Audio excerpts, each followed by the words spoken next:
तो नमस्कार दोस्तों, welcome back to my channel. दोस्तों, Saurabh Das, Abhijit Dipke, Ranka and cockroach Janta party, overall अगर इन सब की बात करें तो they are in huge mess. वो इतनी बुरी तरह से फंस चुके हैं ना। धीरे धीरे धीरे धीरे धीरे धीरे उनको धीरे धीरे पब्लिक एक्सपोज कर रही है। बड़े बड़े इन्फ्लुएंसर्स उनका डेटा निकाल रहे हैं, उनको एक्सपोज कर रहे हैं।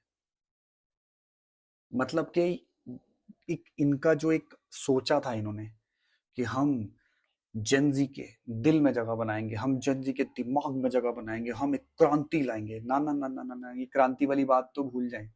अभी इनका बहुत हो गया, उल्टा टाइम इनका शुरू। नाउ इनका उल्टा टाइम शुरू है। अब मैं आपको धीरे धीरे करके एक एक करके बताऊंगा कि इनको कैसे इनको जकड़ने की कोशिश की जा रही है। सबसे पहले मैं बात करता हूँ सौरभ दास की। सौरभ दास सबको पता है। इवन देखो, इनके बारे में हर चीज सबको पता है, लेकिन people are verifying the facts and then they are uploading the videos इनको एक्सपोज करने के लिए। अदरवाइज अनकही, अनसुनी, ये सब बातें बहुत हैं। पर हम बात करते हैं जो वेरीफाइड फैक्ट्स हैं। तो वेरीफाइड फैक्ट क्या है? सौरभ दास से शुरू करते हैं। सौरभ दास एक नॉर्मल आर्टिकल लिखता है कुछ पब्लिशिंग हाउसेस के लिए, और एक आर्टिकल का 7 लाख, 2 आर्टिकल का 14 लाख, ये वेरीफाइड फैक्ट्स हैं कि इनको इस तरह से फंडिंग होती है। और एक आर्टिकल लिखने का बड़े से बड़े किसी को भी 7 लाख नहीं मिलता, ये आपको पता है। तो अब ये जो एक बाहर से जो फंडिंग का इशू आता है, जो बाहर से इनको फंडिंग हो रही है, ये चीज जो बात होती है, ये कैसे होती है? डायरेक्टली तो देखो ट्रांजैक्शंस तो पकड़ी जाएंगी। तो अब क्या हो रहा है कि ये आर्टिकल के थ्रू इनको, पीछे से आर्टिकल के थ्रू इनको सीआईए से या जहां से भी इनको फंडिंग हो रही है, टूल किट से हो रही है, डीप स्टेट से हो रही है। सौरभ दास की बात कर रहा हूं अभी। इसको आर्टिकल्स के थ्रू आता है उस तरह से पैसा। अब आपको पता, 2023 से पहले सौरभ दास सुनने में आया कि स्लम्स में रहता था। कोई जानता भी नहीं था इस आदमी को, स्लम्स में रहता था ये लड़का। और 2 साल में ये बंदा स्लम से उठ के सीधा कहाँ पहुंच गया?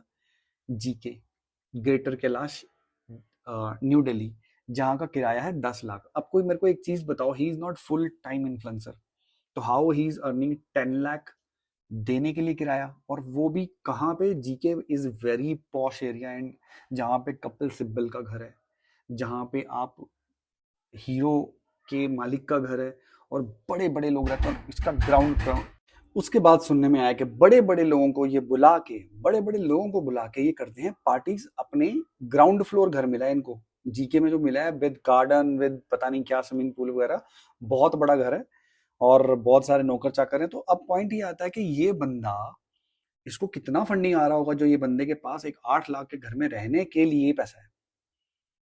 सबसे पहले तो यहाँ पे। दूसरा, ये जहां से स्कॉलरशिप ली है या जहां से भी इसने जर्नलिज्म किया है, ठीक है, 3 बार तो ये फेल हो गया था लॉ के एग्जाम में। लॉ के एग्जाम में फेल हो गया था, अनपढ़ अनाड़ी बंदा था। ठीक है, किसी तरह पता नहीं कहाँ से इसको फंडिंग मिली और ये जाता है बाहर। जो भी है, ये आर्टिकल्स लिखता है, स्कॉलरशिप के लिए बाहर जाता है। ठीक है, फोर्ड फाउंडेशन से जो फंडेड कॉलेजेस या ऑर्गेनाइजेशन है, वहां से इसको मिलता है आर्टिकल का ऑफर, एंड वहां पे ये जाके मीटिंग्स करता है। तो आप सोचो कि एक नॉर्मल फुद्दू से बंदे को, बेकार से बंदे को फोर्ड फाउंडेशन इतना भाव क्यों दे रहा है? अब आ गया, हम नेक्स्ट आते हैं दीपके पे। दीपके ने बोला कि मैंने बॉस्टन में जाके पढ़ाई की। दीपके बहुत पहले आम आदमी पार्टी के लिए काम किया, देन उसके बाद इसने बोला मैंने बॉस्टन में पढ़ाई की। बॉस्टन में जाके इसने जो भी मास कॉम या जो भी ये बताता है, इसने डिग्री की।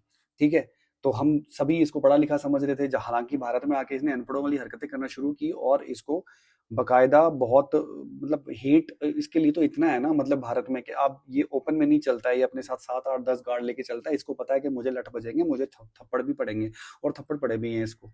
ठीक है, इसको इसको थप्पड़ पड़े हैं।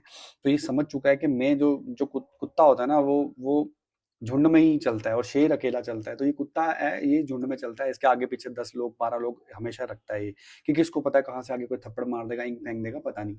और इसका अब जो एक्सपोज हुआ है ना, ये इतना बुरा एक्सपोज हुआ है कि अब ये फंस चुका है। अब ये फंस चुका है बहुत बुरी तरह से, क्योंकि बॉस्टन यूनिवर्सिटी के एलुमनी साइट पे जाके एलुमनी में चेक करो तो इसका नाम ही नहीं है। तो ये 2 साल रहा कहाँ पे? बोलते हैं स्टैनफोर्ड में रहा है। अभी चीजें निकल के आएंगी, बहुत सारे वेरीफाइड फैक्ट्स आएंगे। ये बोलते हैं स्टैनफोर्ड में रहा है, और वहां पे भी ये रहा है ठाकुर फाउंडेशन के कहीं आसपास रहा है। तो आप सोचो, ठाकुर फाउंडेशन जो फॉरेन में है, जो भारत के हमेशा गलत नैरेटिव चलाने के लिए फंडिंग करती है लोगों को, और उनका यही नैरेटिव चलता है, ये सुनने में आया कि ये वहाँ पे रहा है उनके साथ।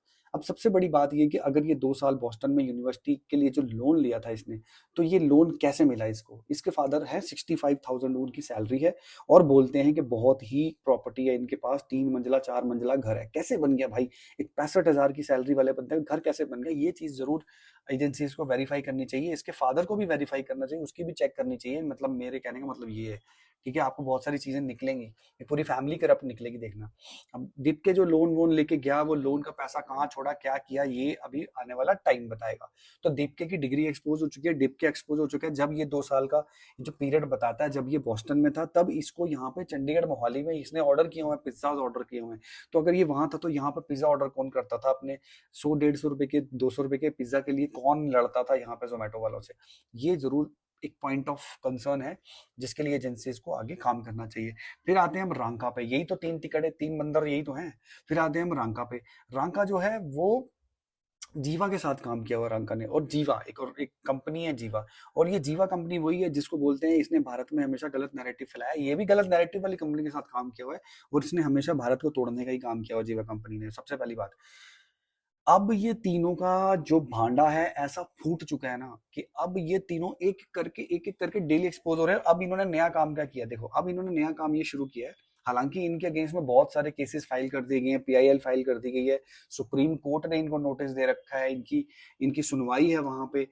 नॉर्मल लोग इन पे केसेस कर रहे हैं, तो ये अब क्या कर रहे हैं? ये भारत छोड़ के भागने की कोशिश कर रहे हैं। अब इनका सबका प्लान ये कि हम फंसेंगे बड़े बुरे। और एक इसने लिखा भी था कि मुझे मुझे एयरपोर्ट भी अरेस्ट किया जा सकता है, दीपके ने लिखा था, क्योंकि उसको पता चल चुका है, और सबको पता चल चुका है कि आम आदमी पार्टी की शैडो पार्टी है ये। सारे आम आदमी पार्टी के बंदे ही इन्होंने अपनी कमेटी में रखे हैं, और सबसे बड़ी बात है कि कमेटी में स्टूडेंट कोई भी नहीं है। आप समझ रहे हो? कमेटी में स्टूडेंट कोई नहीं है, स्टूडेंट प्रोटेस्ट को लेकर नाम कमाया, कमेटी में स्टूडेंट कोई नहीं है, सब आम आदमी पार्टी के चट्टे बट्टे ही इन्होंने वहां पे इकट्ठे करके रखे हुए हैं। ये एक चीज है। एक्स सर्विसमैन जो पुलिस है, एक्स सर्विसमैन जो पुलिस वाले हैं, पूर्व डीसीपी, कमिश्नर, जो भी दिल्ली पुलिस के हैं, उन्होंने अलग से इनके लिए केस तैयार करके रखे हैं, नोटिस वगैरह इनको अभी आना शुरू हो जाएगा। उन्होंने पूरा केस बना के रखा हुआ है। और सबसे बड़ा केस इन पे जो है वो ये लगेगा कि इन्होंने प्रोटेस्ट में एक साइन किया था, अंडरटेकिंग, एक बॉन्ड साइन किया था, और प्रोटेस्ट के बाद जितने भी कांड हुए उसके लिए ये जिम्मेदार ठहराएंगे। इन्होंने साइन किया था कि कुछ भी होगा तो हम, तो अब उसको लेके इनको घेरने की कोशिश की जा रही है, उनको बहुत तगड़ा घेरा जाएगा।